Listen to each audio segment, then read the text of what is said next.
Okay, if you just joined us, feel free to send in where you're from in the chat, and I'm showing one after, so I think we can go ahead and get started. Hello again, and thank you for being here today. Before we get started, I have just a few announcements. This program is being recorded and will be emailed out in the next few days to all of our registrants, along with many of the links to resources that will be mentioned during the webinar. We want this to be interactive, so we invite you to turn on your webcam and submit questions throughout the program using the chat feature. We will have time for questions after each speaker presents and also at the end. During those times, you're invited to unmute yourself and verbally ask a question as well. So welcome again to today's Fireside Chat. I'm Kelly George, Director of Membership, Marketing, and Communications with the WMS, and I'm so excited to be here with some of our incredible student interest group leaders from across the U.S. to chat about how you can create and sustain your wilderness medicine SIG. So we thought it would be helpful to get to know who was on the call before jumping in. So we do have a quick poll that I'm going to launch here. And you should see that on your screen. So just let us know if you're here because you're in a SIG already. Maybe it's a newer one or one that just needs a little bit of life in it and you're here to strengthen it.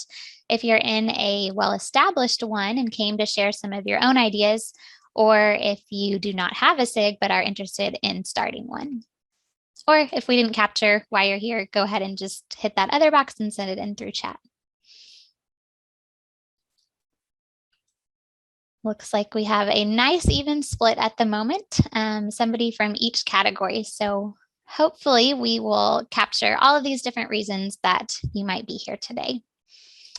So I'm going to end that and share the results real quick. You'll see got somebody in each category.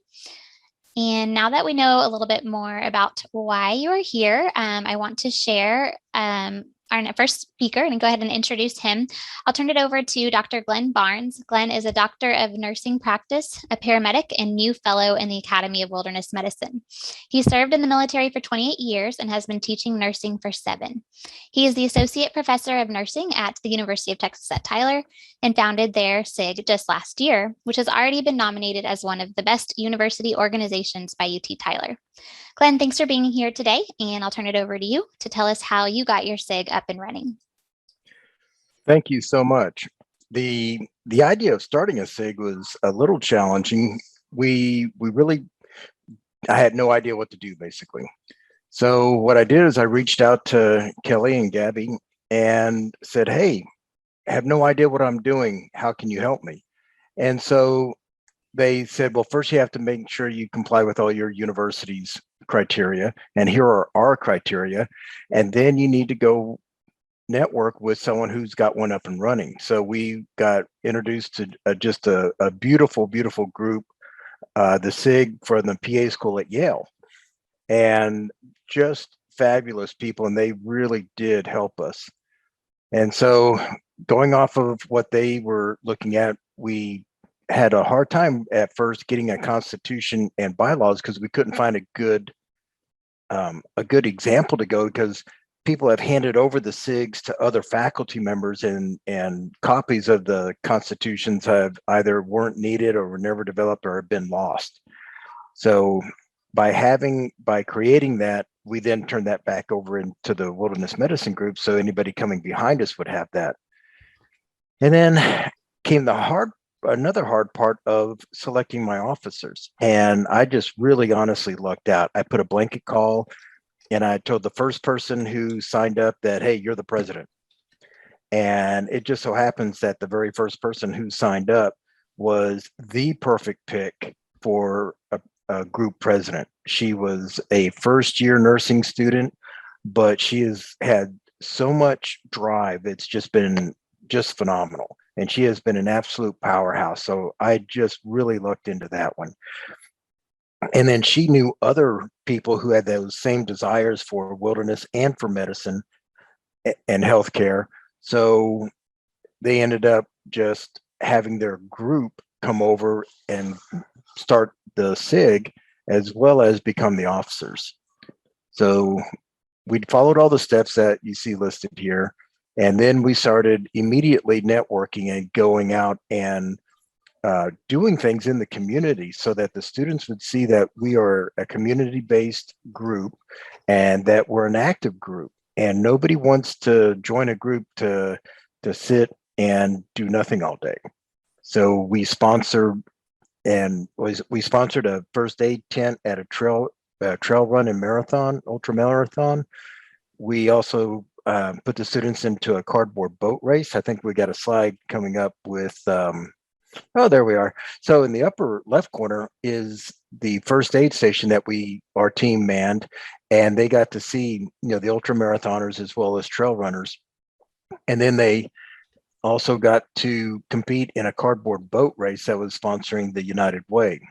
All of this was sanctioned by the university, and our School of Nursing leadership is just so wonderful. They are very supportive of this. They paid all the entry fees for the boat race and also for the first aid tent.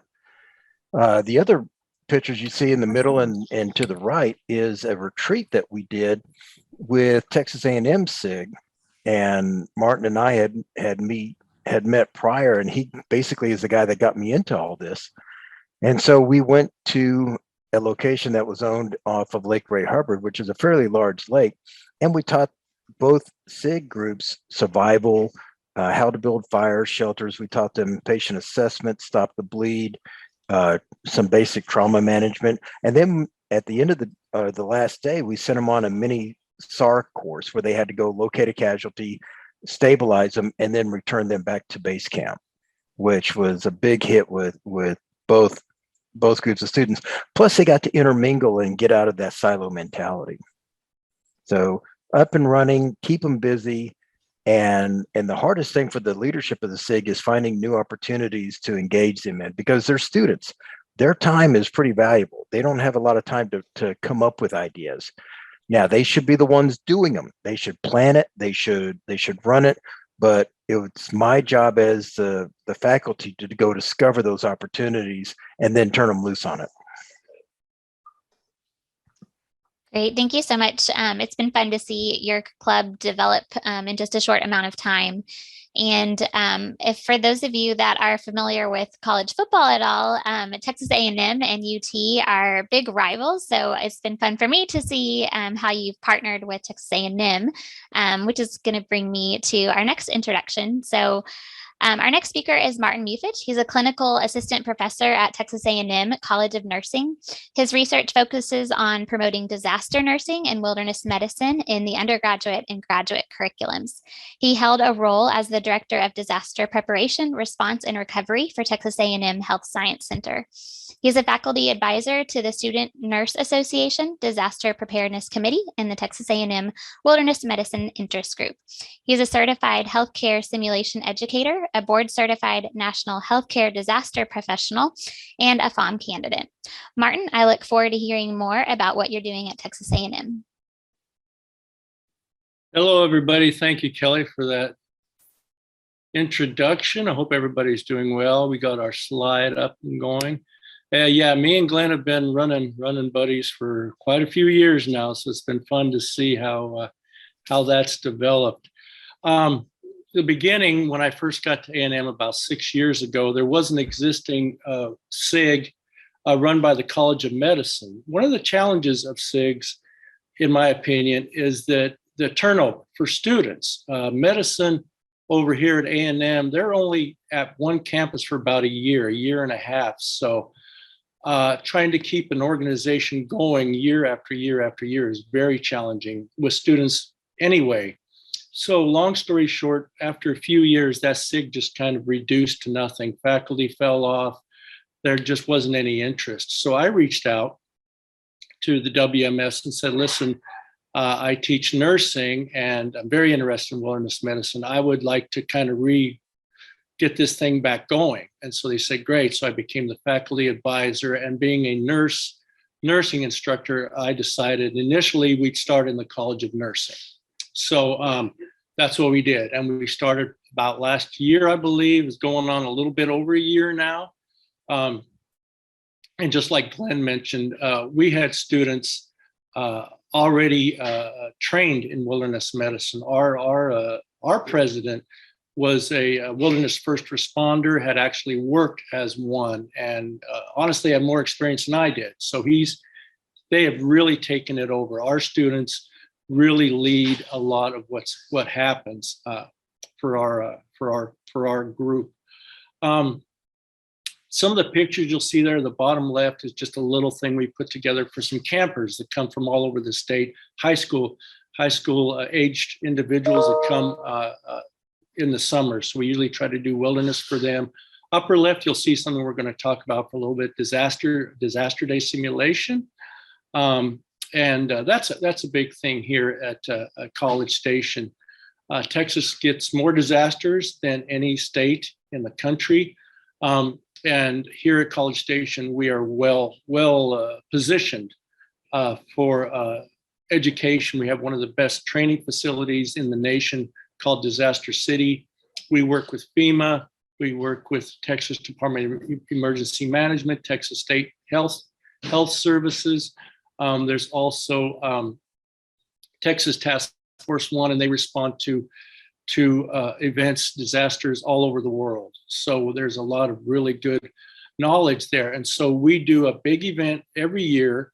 When we talk about big event, it's been touted as the nation's largest student-led disaster simulation. We're talking like 600 to 700 students in one day, and probably another 200 or 300 groups of people from Texas State Guard all over. So it's a huge event. So I speak to this because it is healthcare in a non-traditional environment, trying to take care of these people. And so Glenn actually had the idea of creating an overall course that he is pioneering over there at Tyler, healthcare in non-traditional settings, because it's basically the same thing, whether you have a person that's injured, a person needs medical care for whatever reason, and they're not in a clinic or hospital, they're on a mountain, they're in a third world country, they are in a collapsed building. A lot of those basic concepts are the same. And the things that we like about it for nursing, for sure, is that it speaks to the critical thinking, low resource, dynamic pedagogy that we have to teach our nurses. So our students, by virtue of having these retreats and these exercises, have to try to learn how to take care of somebody in an environment where they have to really think on their feet, and they can take those critical skills that they've learned and bring that back into their nursing. We spoke about the Disaster Day. It's a big IPE organization. So we have students from pharmacy, medicine, dentistry, cadets, public health, nursing, medicine, if I didn't mention that already. And we are going to, probably starting in the spring, our SIG will look to broaden the scope to inviting College of Medicine students who, as you know, are very into wilderness medicine. But another aspect to think about as you grow your SIG is to reach out to other entities. They have a huge outdoor adventures type Parks and Rec curriculum here at this college, and those students are very much into that. Meteorology, there's a whole plethora of students this could appeal to and bring a broader scope to wilderness medicine, teaching many more students this. The only thing that I really want to be wary of is that each group kind of has their own agendas just by virtue of being in that tribe, and scheduling can be tough. So you really have to be mindful and be intentional about how you want to do this and think it through. So I think that's basically all I had. So thank you very much. Thank you, Martin. One of the new beliefs of the WMS that we recently defined is service and kind of seeing the need and filling the gap. And it sounds like you guys are really doing that in a lot of different ways. So encouraging to hear. And I want to pause to see if there's any questions that come through. I know we saw one about the Constitution, so we'll definitely include that in the follow-up email. If you're looking for that link, I'll also see if we can get added to our website so other groups can find that easily. Glenn, thanks for providing that. I know we struggled to find a group that could provide an example, so that will be a good thing to have in our portfolio there. I'll pause real quick to see if any other questions come through, but I do want to ask both of you guys. I know that y'all had some luck with getting the university to give you some positive PR and kind of covering what the work that y'all are doing in the newsletter and on social media. So can you, one of you guys or both of you, speak to how you were able to get the word out? Lynn, I'm just going to jump in here right quick. Probably not answering Kelly's question, but another point I wanted to bring up is that depending on the university, there's certain stipulations you have to have when it comes to, there's a lot of bureaucracy. For instance, at Texas A&M, for student interest groups, if a student group wants to be recognized as a university student group, there's a lot of bureaucracy that has to go through with it. And there's quite a few forms that need to be filled out. So as you start to develop your SIG or invite other entities, this is yet another kind of hoop, quote unquote, that you might need to go through. So anyway, Glenn, go ahead and jump in on the other part. For marketing actually turned out to be very, very easy, because most university marketing folks are looking for those good hooks, those feel good pieces that show community involvement. They show something that they're doing that not a lot of other places are doing. So if you can bring them something unique, something that is positive, and something that is community and student engaging, they are all over it. So they have not turned down any article or any presentation that I presented to them, because it met everything that they wanted to do. So yeah, the marketing part, once you go and say, hey, this is us, this is who we are, what we do, and bring them something nice and juicy, like we supported the first aid tent at the trail run and ultra marathon. That was our perfect lead. And once we did that, anything else that followed was real easy to get into the school newspaper and then expanding out. Great, that's good to hear, and definitely want to encourage everybody, if you do get covered by the university or local news outlets, to share it with the WMS, and that way we can share it with our wider audience as well. Okay. Oh, and I will say that once you do share it with Kelly and them, and they do publish that, turn around and take that back to your marketing people, close the loop on that, and they'll see where their stuff is being given national, international attention as well. Mm-hmm. So it's very cyclic, and everybody gets that feedback in there that, oh wow, we did this article and now it got international distribution because it went back to this group. Yeah, excellent point. Okay, well, we're going to move on. So both of these groups were able to continue successful in-person events despite COVID-19. And however, Yale PA Online found new opportunities because of the pandemic. They have several representatives on today, and I'm pleased to introduce Allie Fredbo to tell you more about their virtual education series. Allie is a first-year PA student and co-chair for the Yale Wilderness Medicine SIG. She's based out of Park City, Utah, and her interest in wilderness medicine stems from her previous career as a professional ski patroller. She worked full-time for 8 seasons at one of the largest ski resorts in North America. During this time, she became trained in outdoor emergency care, as well as avalanche, high angle, and swift water rescue. Aside from her job as a patroller, she works as an avalanche explosives technician, backcountry ski guide, and teaches avalanche awareness and wilderness medicine courses. In her free time, she enjoys mountain biking, rafting, backpacking, and baking sourdough. Allie, take it away. Yes, thank you. And if you've ever tried making sourdough, you know that it has to be listed as a hobby because it's very time consuming. But thank you. I'm really glad you guys are all here today. I hope everyone attending can take something away from this meeting and apply it to your own group for the benefit of all of us. So just kind of the beginnings of our SIG. We are obviously an online institution, or online portion of our institution, which is fantastic. And the SIG was born out of kind of an interest of a couple students who just recently graduated. Gina, who's on our call today, is now practicing, which is wonderful as a PA, and our faculty advisor, Mary Shostark, who is also here. As we mentioned, it's an online school.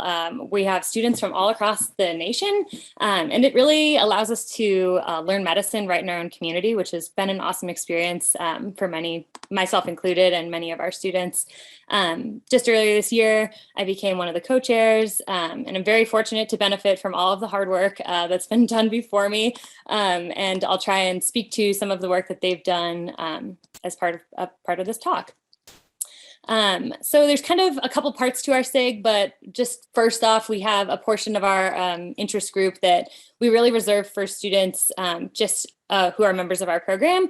That allows us to get together, network, socialize, especially since we are in this online environment. It allows us to kind of create a sense of community and learn some new wilderness medicine skills. So that's a great time for us to get together. And for our students, we've been working on, just in our small little SIG here, establishing some wilderness medicine electives.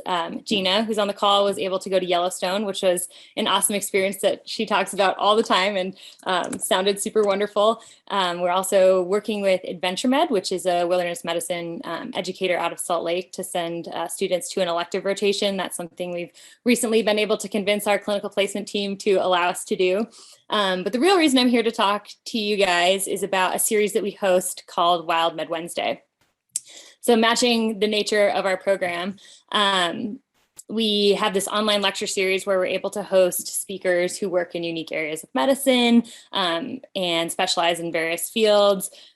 Recently, we had a paramedic who performs big wave rescue in Ireland, a bioastronautics researcher who prepares people to go to space. So just really interesting kind of corners of medicine that maybe aren't quite as mainstream as some of us think about. This is really born from Gina attending a WMS event and getting affiliated with this group.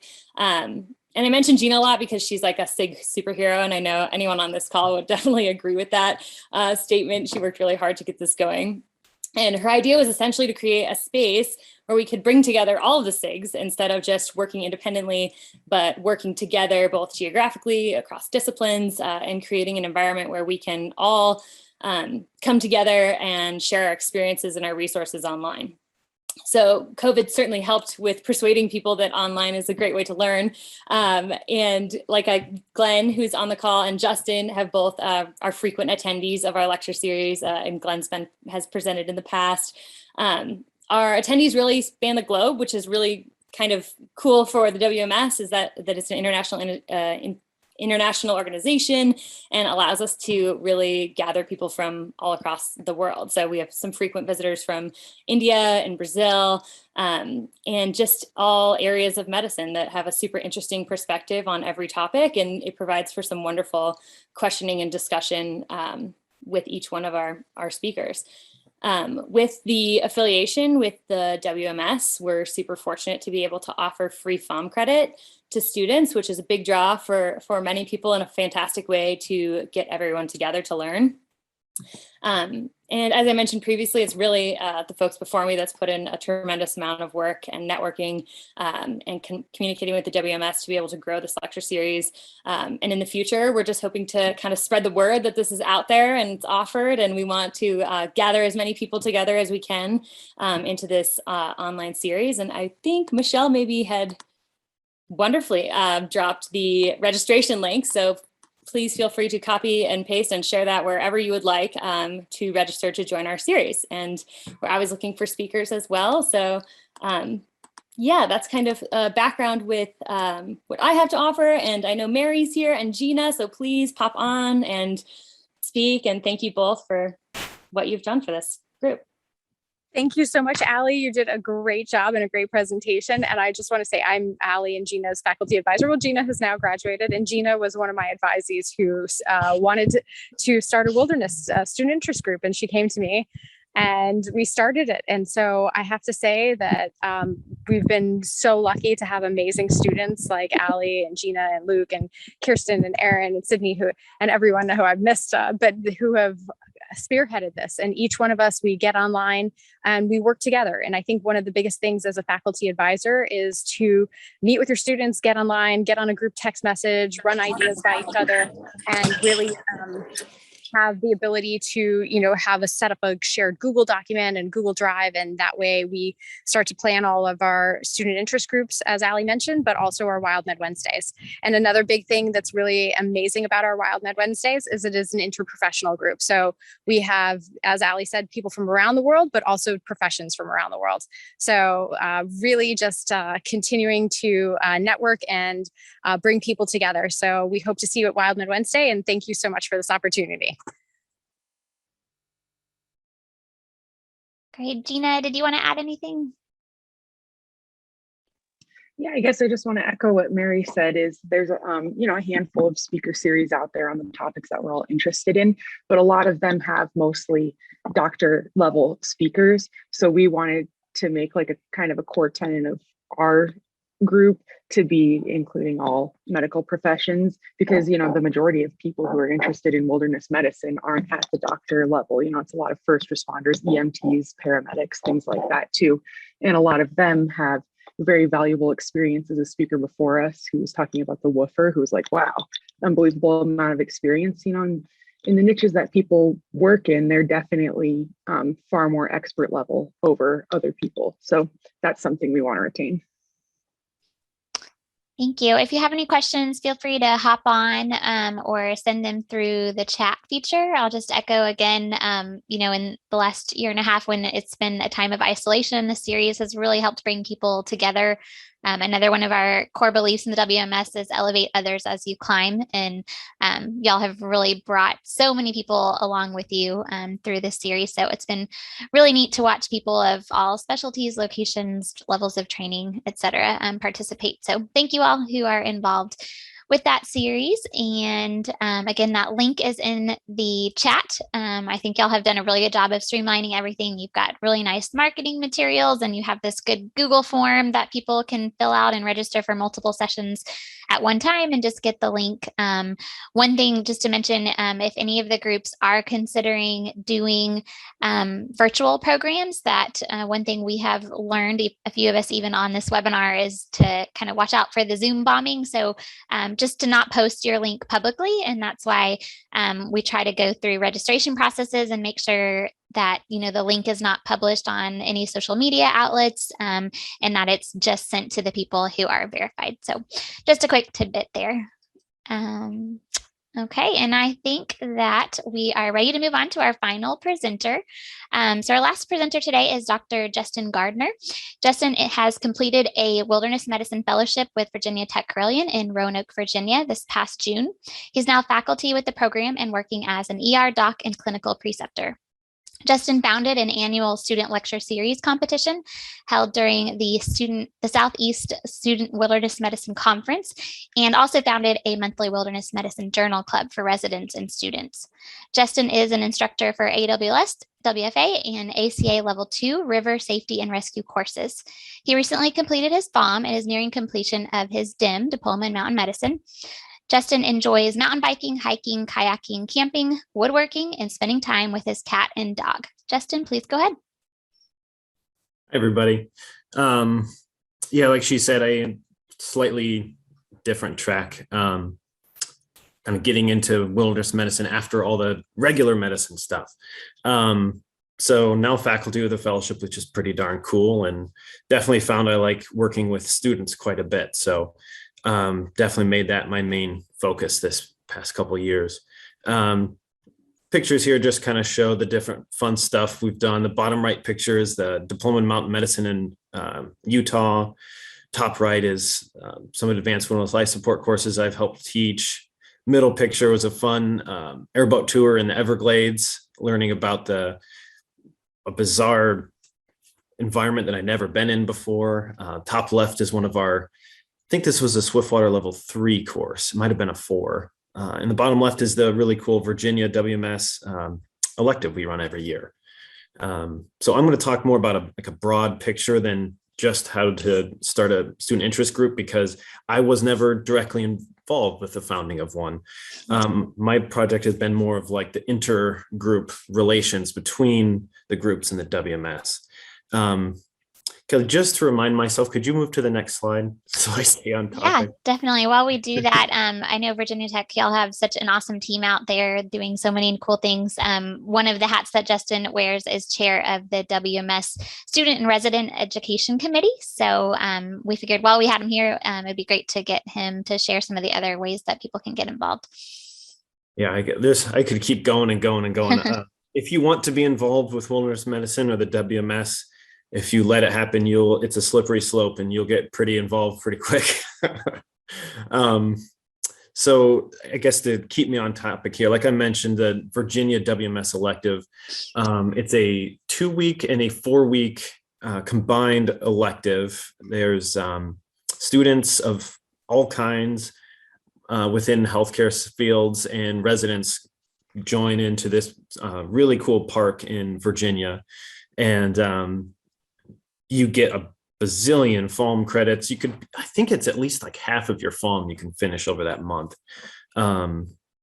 And you get swiftwater rescue training, and it's cold. It's February in Virginia, but we get dry suits and we get really cold and wet. Well, you shouldn't get too wet. So it's quite fun, and I don't have any personal experience with the Breck Wild elective, but I believe that one's obviously it's Breckenridge. That's students only, I believe. Just as cool, just a different setting than Virginia. You get different parts of the country involved. Just as many FALM credits, I believe, but yeah, they fill up fast. They're probably looking for the 2023 fill up soon. There's room in the Virginia elective in this year if anybody has ability to slot that into their rotation schedule. And then next up is conferences. So the WMS has the two annual, the winter and the summer conference. There's always cool pre-conference activities like the Diploma in Mountain Medicine, AWLS courses. I think there's a tactical medicine this year as well. There's a climate change event that's happening, I think, again next year. Fun workshops. I did about one workshop every day, each time I go. Really fun opportunities. And then it's coming up in the chats here. There's student conferences too. So my group in Virginia runs the Southeast Wilderness Medicine Student Conference every year. It's co-hosted between us, the Wake Forest, and the Georgia Wilderness Medicine Fellowships. It's virtual this year again, so anybody can join. And the Mid-Atlantic Student Wilderness Medicine Conference is actually this month, the 30th and 31st. The Southeast Student Conference is March 12th and 13th. And there's also one in the Pacific Northwest. It's co-hosted between Oregon and Washington, but I haven't heard from them recently. Hopefully they get back in gear once the Oregon Fellowship starts up again. And it's in the chat here. I forgot to mention it. As the chair, I just revamped the scholarship questions, and we'll be taking applications soon and judging applications for the scholarship. I think it's half of the conference fee. So as a student or resident, fellow, or professional in financial need, it helps a bit. I know I want it. Gina won it. So it definitely helps, and it looks good on a resume if you apply. So similar to the Yale Wild Med Wednesday series, I started a journal club series, and it mostly started out as beginning of my fellowship year. I knew that the medical school here in Roanoke, the West Virginia Osteopathic School, the Virginia Osteopathic School, all had wilderness medicine clubs. But with COVID restrictions, they could not travel anywhere. I could not travel there. And I was frustrated that they were all physically within like an hour of me, varying directions, and I couldn't do anything with them. I was like, I would love to get you to do an advanced wilderness life support course or give a lecture to you. But I was like, what can I do? So I started this online series. And then after talking with the Yale staff that's here and Gabby, we basically decided, yes, let's do this. And we can offer FALM credits as well. So now it's a monthly event. I've had a blast doing it. I learned a ton because I read 10 research papers a month, deciding on which ones I wanted to have focused. Now as chair, I have to pawn off some of my duties. So I have our fellows help choose some of the articles. So that's been a huge amount of fun. I've had people from Canada and the UK join, and it's been a blast. And next up is something that we joined together, WMS, the Yale group, and ours kind of came up with the idea early January or February, I think. It's really hard to take these cool ideas each group has and get them advertised, and to hear about the other things that are being done and what you could do with those. So we formed a Basecamp group, which is basically an online message board system. And the plan is essentially to have a faculty and president or vice president, whoever from each group, be a member. And that way they can see all the cool activities going on and share them with their club. And that way it's not this huge group of people. It's just the core group from each team to distribute and spread the information. Always looking to have more people join and hopefully some more presence on the base camp to hear about these ideas. And similar to that, there was also the Facebook groups formed for the WMS student resident interest groups, essentially. I think Gina pretty much runs that one. It's a similar idea, and it's just a platform to get all the cool opportunities out to residents and students. I try and post on there as much as I can and share things on there, and kind of segues into the Wilderness Medicine magazine. So I don't know, a couple months back, the editor of the breaking news section of the WMS magazine reached out to me and said, like, hey, can you please get some students and residents and people that are interested to email me? And if they want to be authors in the magazine, I'd love to get them to join. Now, I know that they got a ton of applicants. So right now, if you're interested, make sure you really, really want it, because I think they got a slew of applications and I think he's pretty busy looking through them. But if it's something you're really interested in getting published, I got something published in it last year, and it was just kind of cool to add to the field. And there's also there's quite a ways to get published, and this is just a good way to get kind of your name in the wilderness field. And then the certifications, I could talk about these forever because I've been involved with at least 2 of the 3, but the WMS runs the Fellowship in the Academy of Wilderness Medicine, or FOM. You have to get 100 credits of experiential, like hands-on learning, academic learning, teaching, time in the field. And it's kind of like, I think of it as the benchmark to show that you've invested your time, effort, and you've got the skills to be functional. And then the DIM is more so tried and true skills, like mountaineering, crevasse rescue, search and rescue training, rock climbing. That's more if you're going to be out in the field doing medical support, search and rescue teams. I was having a blast on my rock skills DIM. I can't wait until my alpine DIM, whenever that happens.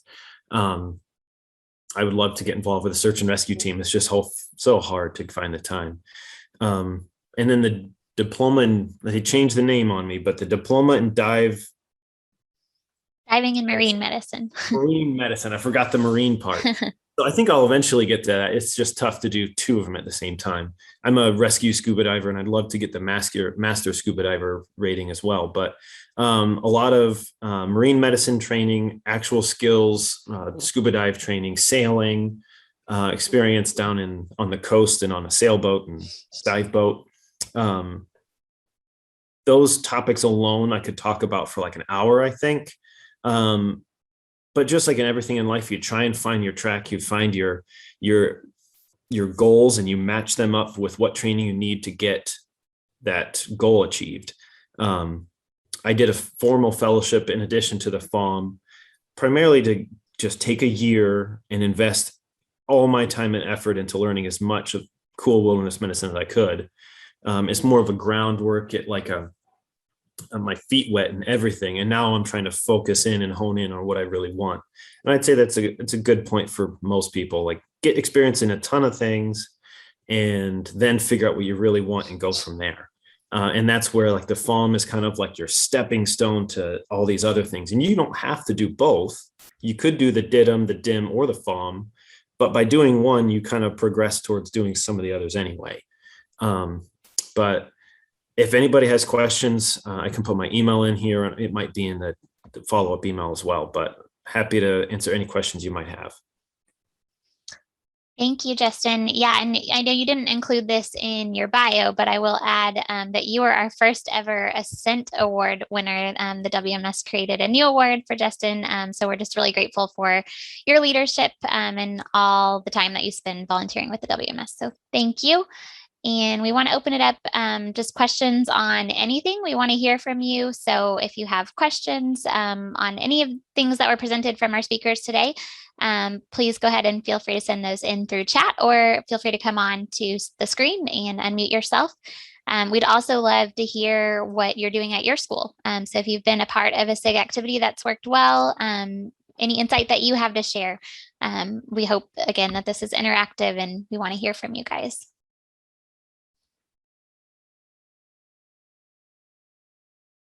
While we give them a chance to get their thoughts together, either verbally or through chat. I have a couple other questions since we have a little bit more time.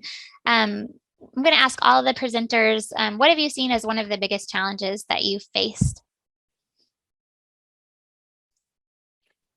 For me, it's like every other clinical experience, is finding opportunities for students to get together. Now with because of the COVID and they're split between hybrid courses, online courses, maybe some face-to-face, their time allotment really has gotten gobbled up. So having time for them to do extra activities right now has been difficult. So it's you have to plan them far out in advance. But I tell you, they are so happy to have our kind of activities to do, just as a stress reliever from all the other things that they have to do. Mm-hmm. Yeah, and something that has worked well for us is having, and obviously it's easier to just host a 1 hour meeting than it's like a in-person gathering, but having like a regular time allowance, like it's the same day every week or every month, has helped with kind of retaining some of those people who would otherwise maybe be unavailable. Yeah, and I will add also that all of those webinars are recorded, and we do have a Google folder for our SIGs. So if you don't have access to that, feel free to reach out to Michelle or I, and we'll make sure that you have access. So you could always, just pull up one of the past recordings and do a replay as, an activity for your group. There's also a resources section on the website where there's some various ideas for other activities. So be sure to check those out too. Justin or Martin, anything else you want to add as far as challenges when working with student groups?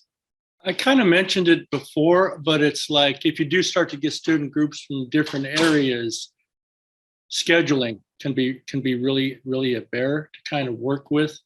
And they all kind of see it through, while it's great, IP is great, they kind of see it through their lens. And so you have to lend time and energy to seeing both sides, and it's great for them to see that.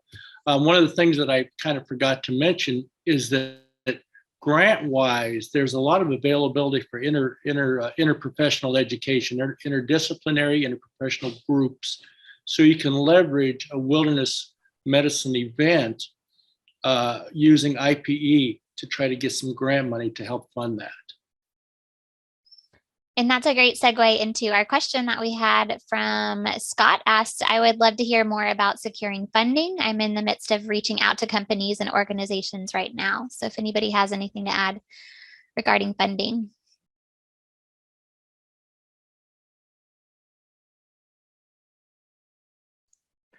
I had put in there that my group started doing fundraisers, and at first they were making paracord bracelets and they try to sell them during the school activities. And they're like, yeah, Dr. Barnes, that's not going to work because these guys don't have money. So they went to the gun show and made a killing.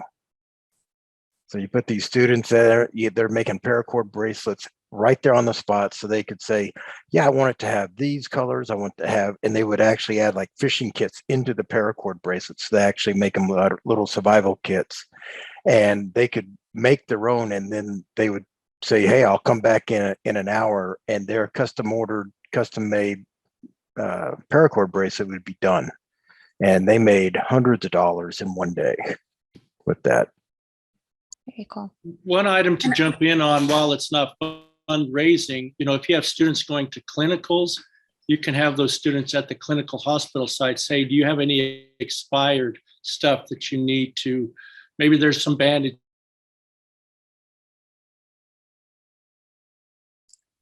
I think we might have lost Martin. Is he frozen for y'all?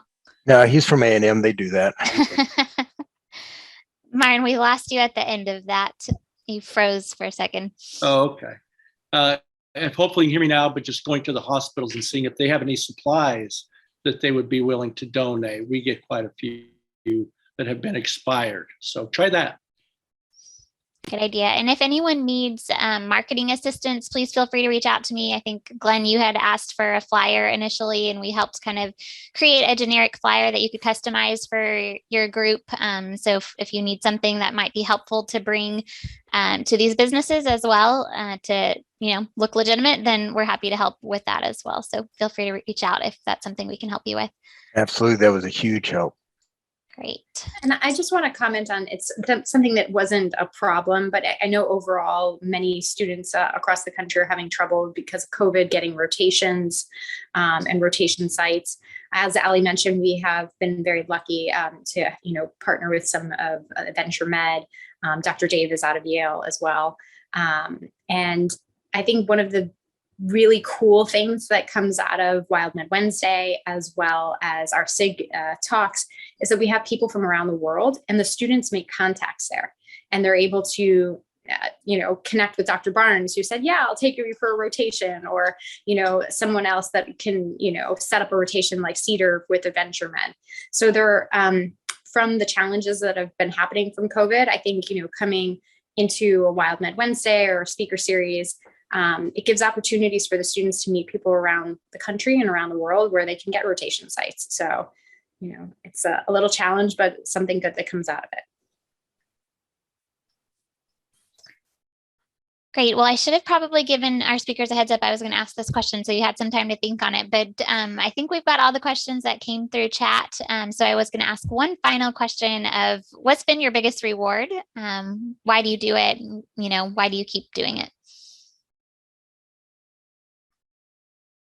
Well, I think it's the energy from the students, and they're excited about it. And I love getting to work with students who love being outdoors and working in teams and working in interprofessional environments. That's, passions of mine. And I think it's exciting to see students who want to grow and do those things and share those opportunities, in their community and around the world. So that's always exciting for me. I think that's true with any faculty, teacher, mentor, seeing those light bulb moments. And at the retreat we did last year, Martin and I actually were able to quantify some of that with a pre and post survey. And so we had a couple opening questions about, what was the best thing they learned and things like that. And the benefits and things that they wrote about, like the stress relief, we hadn't even considered. But in the midst of the pandemic and all this stuff going on, the fact that they could go out to a lake, learn survival skills, go fishing, cook s'mores, and, just simple basic stuff, kind of a back to normalcy, was a huge factor that we hadn't even considered, but was very, very important for them. So yeah, just the student responses, I think, drive everything we do. Yeah, that works well with our new mission of WMS, inspiring you to be alive in the wilderness. And, we loved that word alive because it's not only, your physical life, but as well as the work-life balance and, just being good for the soul to be out in the wilderness and feel a renewed sense of life in the busy days that you guys have. So Martin, did you have something to add? I did. Glenn forgot to mention one of his great moments was being able to work with me. But anyway, the two things I wanted to mention that Glenn kind of talked about is these are great study research opportunities. You can do a pre-post or a self-efficacy type thing. So you can get some real research out of doing things like this if you want to try to position it that way. For me, I think the thing that I like, that I follow, is kind of a student-led, student-centered learning. And I tell the students, you tell me what you want to learn. You figure out how you want to do it. So a lot of it is put back on them, and they're having to come up with presentations or ideas, but for the most part, they really like it because so much of their learning is just having to do what the teacher says and read what the teacher told them, et cetera, et cetera, et cetera. So getting the opportunity to have a bigger voice and to kind of do what they want to do has been really great. Thanks for sharing. Allie or Justin, anything else I want to share? I guess for me, I was a member of my own med school's wilderness medicine club back in the day, and there was no mentorship or faculty involvement whatsoever. So we just kind of hung out at the river and and a state park. And I was always frustrated with that. And during residency, there was absolutely no staff or faculty involved that were at all interested in wilderness or environmental medicine. So it's probably come quite a long way since I started in the field, but it's very nice to see how much more mentorship and student engagement involvement there's been over the past 10 or so years, because I feel like we're making a good effort, and I think we're all doing our best to be there when we wish we would have had for us back then. So it's kind of cool to see at the student level, we're getting involved to teach our peers. And then as we go up, we give that back. So it's been one of my favorite things to see grow and progress. Yes, and as a student, I can certainly thank all of you for taking part in these things and making this possible for students, because that's what motivates me to continue being involved, is that I get to reach out. And like Mary mentioned, like the opportunity to network with people from any group is really not even just for professional development, but for personal development. I met somebody at the summer conference that I ended up going on a bike ride with, and it was really fun. So just for that as well. So my students talk about engagement. They designed their own logo. Very cool. And made stickers. I love it. That shows the pride that they have for being a part of the group. Okay, well, I think that we're almost out of time. I think we've addressed most of the questions. I cannot thank our speakers enough for sharing your expertise and all of the efforts that you guys are putting into your local communities and helping grow our future membership. So thank you. Thank you. I think a lot of you guys left your email addresses. So thank you. Again, we'll send out a follow-up email that will have the many, many links that Michelle did an awesome job of sending out throughout the program, so that you'll have those all in one place. And if you have ideas for future programs, or if you have any feedback on today's program, I'd love to hear it. Feel free to email me, kelly@wms.org. And I think that's all. So thanks again. Have a great day. Bye-bye.